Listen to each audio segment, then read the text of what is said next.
Estamos iniciando mais um podcast. Meu nome é Aline Gomes, eu sou advogada e sou a coordenadora aqui do podcast da OAB de Presidente Prudente. Hoje nós vamos falar sobre as vertentes do feminismo e para isso nós convidamos a doutora Daniele Fará Soares, que é advogada, especialista em Direito Previdenciário e mestranda em Direitos Humanos. Desde já gostaria de agradecer a presença da doutora aqui, agradecer por ela ter se disponibilizado para estar aqui hoje conosco e desde já falar, seja muito bem-vinda, doutora. Muito obrigada, Aline, obrigada a todos que estão nos ouvindo pela oportunidade de falar um pouquinho sobre esse tema tão importante para nós mulheres. Com certeza, doutora. Então, assim, para a gente já adentrar o tema, vamos falar um pouquinho, queria que você falasse sobre o que é o feminismo e qual é o objetivo principal do feminismo. Bom, nós temos que desmistificar, primeiramente, algumas coisas sobre o feminismo. Primeira frase, acho que mais importante: feminismo não é o contrário de machismo. O feminismo, o que ele quer, o feminismo? Em todas as suas vertentes, a máxima do feminismo: igualdade de gênero. Até porque se a gente não tem igualdade entre gêneros, a gente não tem democracia. Enquanto a gente não conquistar a igualdade de gênero, nós não podemos dizer que temos democracia. O feminismo, ele são movimentos organizados por mulheres, também por homens, alguns homens, por mulheres, que pretendem essa equiparação entre os gêneros. Não é porque eu sou mulher, porque eu sou menos, não é porque eu sou mulher, porque eu sou boazinha, não é porque eu sou mulher que eu não posso ocupar espaço de liderança. Não é o meu gênero que faz essa diferença. A importância do feminismo. O feminismo ele já conquistou vários espaços. Nós temos 200, 300 anos em que a mulher vem lutando pela igualdade de gênero. Essa desigualdade ela começou há 3.000 anos antes de Cristo, lá na Mesopotâmia. Começa com a divisão sexual do trabalho e ela é muito mais acentuada quando ingressa o capitalismo, segundo a Angela Davis. Ela fala que o capitalismo, ele praticamente, porque antes do capitalismo, essa divisão sexual do trabalho, ela não deixava a mulher em condição de inferiorização. Depois do capitalismo, quem sai de casa para trabalhar é o homem. Quem sustenta a casa é o homem. E a mulher fica nesse trabalho, nesse ambiente privado, dependendo do homem, ela se objetifica. É como se ela fosse um móvel da casa, que o homem ele usa e utiliza como ele bem entende. Entendi. No caso, então, doutora, seria essa questão, de o homem trabalhar, a mulher ficar em casa, então ela seria inferior, ao homem. Então isso vem de tempos, é uma cultura, do mundo, não só do Brasil, mas uma cultura do mundo, de que a mulher fica em casa, o homem trabalha, Então por isso a inferioridade. Aí com o capitalismo, que todo mundo teve que trabalhar, e o pessoal saiu para trabalhar, as empresas, as indústrias, e aí mesmo assim, aí como a mulher só ficava em casa, então ela era menos, digamos assim, o homem já trabalhava, então ele era importante, tinha um salário bom, e a mulher sempre menos porque ela começou ali, a trabalhar, a sair de casa. Então veio daí, e essa é a luta, que a gente tenta lutar para a igualdade de gênero, para poder acabar com isso, que foi uma cultura que veio lá de trás, mas que não precisa continuar como outras culturas que a gente tem, que também tem que terminar, Como toda cultura, ela veio arraigada na sociedade durante milênios, então é muito difícil você tirar isso das pessoas. Nós temos que falar, gritar, e toda oportunidade que a gente tiver, a gente tem que falar sobre isso, porque isso é naturalizado.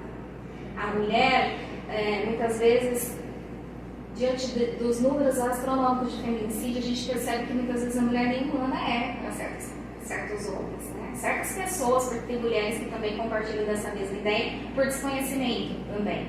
Então, relegar da mulher à condição humana, como se ela fosse uma coisa, não serve para mim, então eu descarto, não tem importância a vida dessa mulher. Você me perguntou sobre as vertentes do feminismo.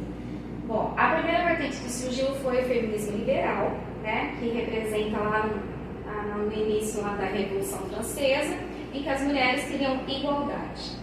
Lembra do lema lá da Revolução Francesa? Igualdade, fraternidade, Então, é nesse sentido aí, de que a mulher não é diferente do homem, que a mulher pode ser e fazer o que ela quiser. independente do gênero. A crítica que se faz a esse movimento é que ele não tem aquela questão da especificidade de cada mulher. É como se todas as mulheres fossem iguais e necessitassem das mesmas coisas. Nós sabemos que isso, muito mais na nossa sociedade aqui latino-americana, nós sabemos que isso é completamente diferente. Né? Porque o padrão da mulher qual que é? A mulher branca, hétero e burguesa. E isso nós sabemos que é a minoria, mundialmente falando, e aqui muito mais. Então, começou-se a criticar esse movimento feminista, do feminismo liberal, e aí surgiu o feminismo marxista, ou social, em que começa a se olhar para a questão não só da mulher ocupar os espaços que ela quiser, mas que ela tenha valorização. Né? Se eu trabalho como um homem, eu tenho que receber como um homem. Não é porque eu sou mulher que eu sou menos. Nós sabemos, e a gente tem até hoje, até inclusive recentemente foi promulgada uma lei que teve que equiparar o salário masculino e feminino por lei. Isso é um absurdo, a gente está no século XXI, né? Mas mesmo assim, desde essa época as mulheres têm lutado para essa igualdade aí, principalmente com relação ao trabalho, à remuneração, não só isso, mas também sobre isso. E segundo a Nancy Fraser, que é uma socióloga norte-americana, né, dos Estados Unidos, ela fala que não adianta nada a gente ter reconhecimento de que somos mulheres, de que podemos tudo, se a gente não tem a redistribuição, que é a redistribuição relacionada às rendas, né? Então a gente tem que ser reconhecida por sermos capazes, mas também temos que ter a fatia do bolo lá da renda. Então, os dois juntos. Não adianta só eu ter o reconhecimento do movimento feminista como tal, mas eu não tenho a distribuição de renda. Isso desequilibra a relação. Né? O outro movimento também que tem do feminismo é o feminismo interseccional, que é esse que já vai direto nas questões interseccionais. Nós recentemente tivemos uma palestra da doutora Aline Daniele, uma psicóloga, ela fala sobre isso, né? Que a mulher ela é plural, né? Não existe só aquele padrão de mulher, ela tem várias especificidades, né? E a cada marcador social que a gente insere, a vulnerabilidade ela aumenta. Então não existe a competitividade entre a mulher. A mulher ela já é vulnerável, a mulher negra ela é mais vulnerável, a mulher negra e deficiente ela é mais vulnerável ainda. Então cada marcador social que eu vou inserindo ela vai ficando mais vulnerável. Não existe uma competição, todas somos vulneráveis e merecemos respeito. Com relação a isso, a palavra é essa, respeito. Né? Respeito pelo nosso direito de ser diferente. E cada uma na sua especificidade, né? Exato. Porque nem todos precisam e querem as mesmas coisas. Exatamente. Né? Então, cada uma, essa que seria o movimento interseccionalismo? Interseccional. Isso. Interseccional seria essa questão, né? De ver cada uma nas suas especificidades, o que cada uma necessita, né?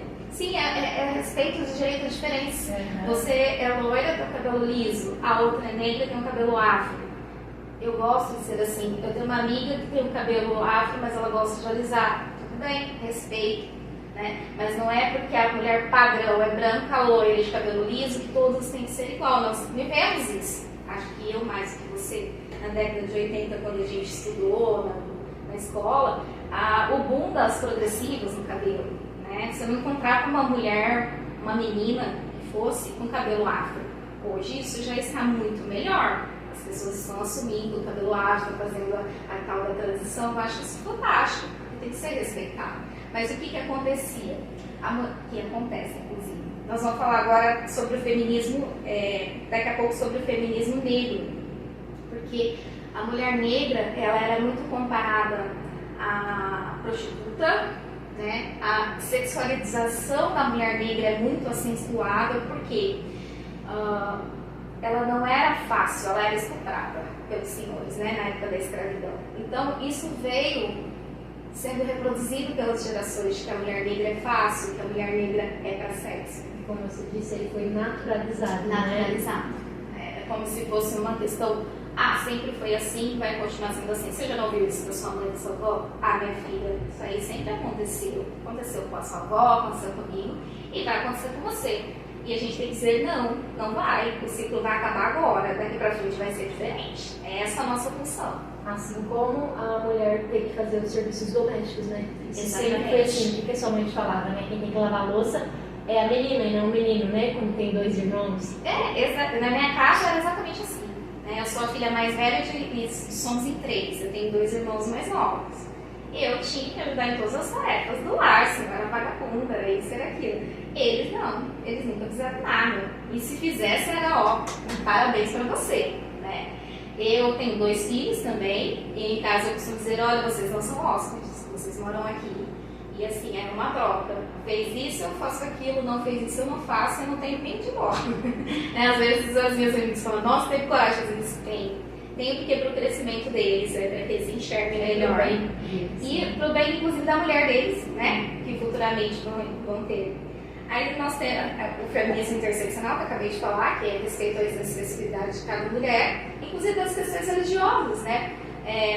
Nós sabemos que a questão das religiões de matriz africanas, elas foram demonizadas por muito tempo. E é por isso que a população em geral tem esse ranço dessas religiões, como se essas religiões fossem demonizadas. Ontem eu estava lendo um post do pastor Emerson Hernandes. E ele é pastor de igreja evangélica. Ele fala que Deus é amor, Cristo é amor, que Deus não é de uma religião só. Deus é de todas as religiões. Que Jesus ele não permite que uma religião só seja os escolhidos. Na verdade, todos são nas suas devidas proporções, nas suas especificidades também. Mas não tem como dizer que uma religião só é que vai para o céu. Isso é uma blasfêmia, isso é contra o que Cristo pregou. Porque Cristo, eu outro dia também li do mesmo pastor, né, que eu gosto muito de seguir os posts dele, que eu acho bem coerente.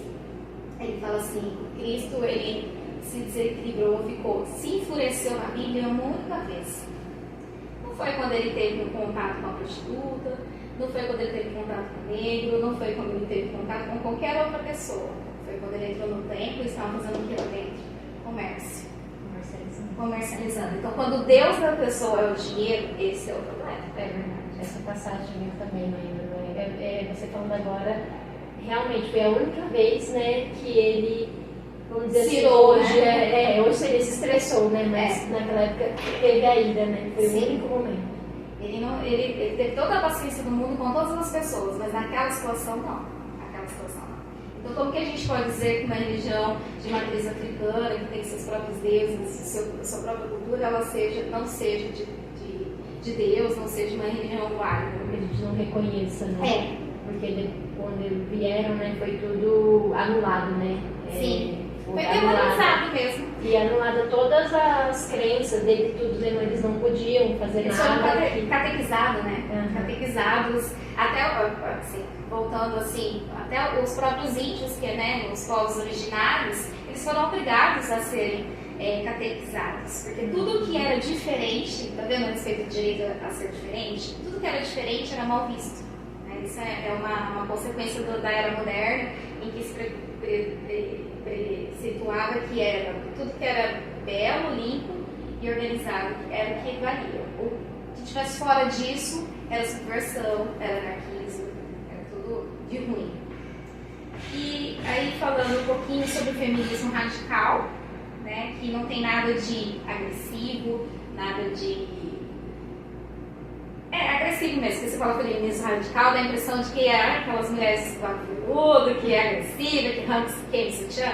Não é isso. O feminismo radical é aquele que respeita as diferenças também, né? O feminismo radical é aquele que apregou que a mulher, ela, além de poder fazer e ser o que ela quiser, não tem essa de que a mulher tem aquele estereótipo certinho, né? A mulher veste rosa e a menina veste azul, né? Isso não existe, gente. Não é porque a mulher é mulher e a mulher procria, a mulher produz, que ela é mais meiga, que ela é mais permissiva, que ela é mais carinhosa. Certa vez eu escutei dentro do seminário do mestrado, um mestrando no seminário dizendo sobre as sessões do tribunal do júri, que quando se tem mais mulheres, não é porque se tem mais mulheres no tribunal do júri que o índice de absolução aumenta. E ele falou isso num tom de perplexidade, de surpresa. Falei, mas quem disse que mulher é mais permissível, mais boazinha? Branda, né? Sabe, essa visão que tem. E é por isso, daí que vem essa questão de que mulher não serve para ocupar espaço de poder, porque a mulher é mole, né? Que a mulher não sabe, que a mulher não tem espírito de liderança. Isso não é verdade. Não se impõe, né? Exato. Acho que é por isso o movimento radical, né? Para Isso. se impor mais Isso. do que os outros movimentos, as outras vertentes, né? Quer dizer, olha, a mulher ela pode ser e fazer o que ela quiser. Né? E nós vamos lutar por isso, fazer até que muito bem. aconteça. Fazer muito bem. Tem até uma frase que diz, olha, eu não sei, eu não lembro quem disse, mas diz assim, se a mulher é melhor que o homem, eu não posso dizer. Porque eu posso dizer que pior ela não é. Né? Acho que é bem verdade isso, né? Verdade. Você pode dizer com certeza que pior não é. Com certeza. Eu queria saber assim, quais são as demandas mais comuns do feminismo? O que se busca mais, assim? Porque a gente vê muita coisa que às vezes está distante do que se busca em geral. O que se busca mais, em geral, assim? Bom, com o feminismo o que se busca prioritariamente é o direito de viver. A gente está vendo aí a questão acentuada do feminicídio que tem acontecido, em que a mulher é objetificada, inferiorizada, a mulher não é nada para essas pessoas, né? Mas aí você escuta, por que você subiu no apartamento dele? Me aconteceu com uma conselheira da OAB, você soube, né? Soube. A pergunta que ela mais recebeu foi essa: por que você subiu no apartamento dele? Porque eu confiava nele. Isso não é um convite. A roupa que eu uso não é um convite. Então a gente tem o direito de ser e se comportar, de vestir o que a gente quiser, e que isso não é sugestivo para nada. Nós não estamos falando de seres irracionais. Nós estamos falando de pessoas, de gente, né? Eu parto do princípio que a pessoa ela consegue se controlar, porque senão são animais. Eu acho que nem animal faz isso com o outro, se não quiser, né? Agora, você usar uma desculpa, ele estava muito nervoso, por isso que ele bateu na mulher. Porque ela provocou. Não, gente, não é assim que funcionam as coisas. A gente tem a racionalidade para isso. E a partir do momento que a gente justifica essas questões, a gente está naturalizando a barbárie. Recentemente o STJ também deu uma decisão dizendo que um homem de 20 anos que engravidou uma menina de 12 anos não era estupro. Porque seria pior para a criança reconhecer que o pai era um estuprador. Mas e a mãe? O que você passa para a sociedade numa decisão dessa? O STJ. Que o estupro de uma criança de 12 anos é permitido. Também numa reunião de mestrado nossa no seminário, um outro rapaz veio defender que era um absurdo você condenar um homem de 20 e poucos anos que engravidou uma menina de 12 anos, mas ele tirou elas das drogas. Ele ainda cuidou dos pais dela que estava desempregado, deu uma casa para ela, um homem de igreja que deu uma casa para ela e deu uma família para ela. Eu falei para ele, falei assim, ok. Só que primeiro, o Estado falhou com ela porque ela não tem a obrigação de cuidar nem dela. E tinha que cuidar dela eram os pais dela. E muito menos dos pais dela. E o estupro abaixo de 14 anos, ele é presumido. Não importa se teve consentimento ou não, porque ela não pode consentir. Se eu não posso prender uma pessoa abaixo dos 18 anos, ela também não pode consentir com um ato sexual. Né? Então o feminismo busca muito isso. A gente precisa gritar para o mundo que nós merecemos respeito. Primeiro, né, viver. Primeiro viver. Ter chance de viver para poder lutar por qualquer outro direito, né? Exato. Primeiro viver. E também a questão não só do feminicídio, mas também de toda a agressão, né? Porque sim. Se existe feminicídio, quanto de agressão existe, né? A agressão, a violência contra a mulher, ela nunca é sozinha. Ela sempre vem acompanhar. Para chegar na violência física, para chegar no feminicídio, ela passa por todas as outras violências.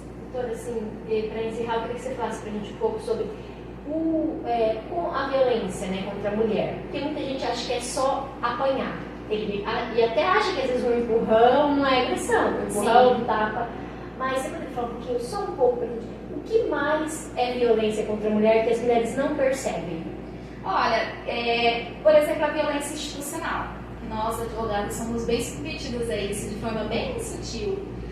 Por exemplo, quando um advogado leva uma criança no fórum para protocolar alguma coisa, ele é o pai do fórum. Advogado que participa de uma sustentação oral e a criança chora, ela amamentando a criança, e a criança chora, o desembargador se incomoda e pede para ela desligar o microfone. Isso é uma violência. Por que a gente não é tratado de forma igual? Né? Uma outra forma de violência institucional. Nós sabemos que a questão da minha área aqui, a aposentadoria rural, antes de 91, a gente não precisa comprovar a contribuição da trabalhadora rural, mas a gente precisa comprovar que houve tempo rural. Antes de 91, muitas mulheres sequer tinham CPF. Então, eu não consigo comprovar com documento próprio da mulher. Eu consigo comprovar com o documento do marido, com o documento do pai. E isso é uma luta muito grande para ser reconhecida. Né? Nós temos entendimentos dos tribunais pacíficos de que é para reconhecer. Mas o próprio INSS às vezes não reconhece. A gente precisa judicializar. Né? Então, são várias, todas as áreas a gente tem alguma coisa. A violência patrimonial. Tem gente que não entende o que significa isso. A violência patrimonial é o seguinte. Isso aconteceu comigo, inclusive. Você ganha o seu dinheiro do seu trabalho e você entrega tudo na mão do seu marido, do seu companheiro, porque eles sabem gerir melhor. Tudo bem, se isso é um acordo entre vocês dois e não te atrapalha, tudo bem. Mas isso me incomodava, porque eu sabia que eu sabia gerir meu dinheiro. Eu não precisava de terceiro para fazer isso. Eu não precisava, a cada passo que eu dava, ter que informar: olha, eu preciso de X. Para quê? Para isso. É esse controle sobre o dinheiro da mulher. Você não pode fazer o que você quer com o seu próprio dinheiro. Exatamente. Né? Então isso também é uma violência. Com né? certeza, também é uma violência. É uma violência grave, sutil, muitas vezes. Conversando com uma colega do mestrado, ela falou que ela é procuradora de um município e que uma amiga dela, que é procuradora, acontecia isso. Ela deixava tudo nas mãos do marido, que inclusive não tinha juízo nenhum, vivia endividada, fazendo empréstimos. Então, para a gente ver que as violências contra as mulheres, elas não atingem só uma classe, elas atingem todas as classes. Aí vem aquela história: você escolheu o mal. Não, quando eu escolhi, a situação era uma. A pessoa se demonstrou para mim quem ela era depois, eu não tenho como adivinhar quem é. Quando você namora, quem é que vai ficar te agredindo, te empurrando, te apertando? Quem? Que namorado que faz isso? A própria Maria da Penha, né? A história da Maria da Penha. Ela começou a namorar e ele era um príncipe.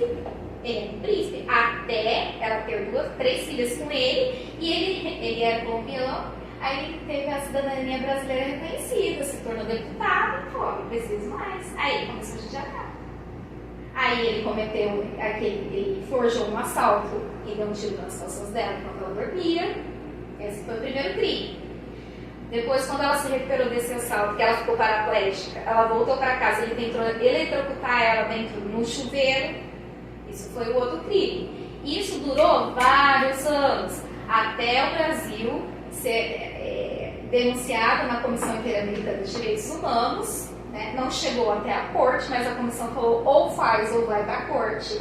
E aí o Brasil fez essa lei. Maria da Penha, que precisa sim de ajustes? Muitos. Mas ela é extremamente importante. Isso pra gente ver que até ela mesma, né, mostra que no começo era tudo mil maravilhas, né? Foi depois que começou a acontecer. Então não quer dizer que só porque no começo não é, que depois não vai ser, que você não possa depois voltar atrás e falar: não é isso que eu quero, não é assim que eu pensei que fosse ser. E principalmente que a gente não pode culpar a mulher.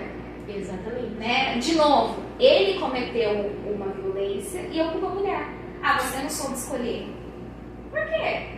Quando eu namoro, como você diz, eu mostro o melhor de mim. Eu não vou mostrar o pior. O pior vai ser com a convivência. Né? Não, a gente não pode de novo culpabilizar a mulher por uma culpa que não é dela. Doutora, você quer deixar algum recado para as mulheres, também para os homens, né? Porque a gente precisa muito dos homens nessa luta, né? Acho que é o mais importante que eles mudem, né, a visão que tem. Você quer deixar algum recadinho? Eu quero sim, eu quero deixar um recado para que os homens nos ajudem nessa luta, que é para todos, porque você pode ser homem, você pode estar numa condição de privilégio, mas você pode ter uma filha, né? Você pode ter uma irmã, você com certeza tem uma mãe. Então a luta é de todos. E como eu disse no início, não tem como haver democracia sem igualdade de gênero. Doutora, muito obrigada, tá, por você ter vindo aqui hoje. Foi muito engrandecedor, eu acho que todos vão aproveitar muito esse podcast. Muito obrigada, tá? Eu que agradeço a oportunidade. E assim nós encerramos mais um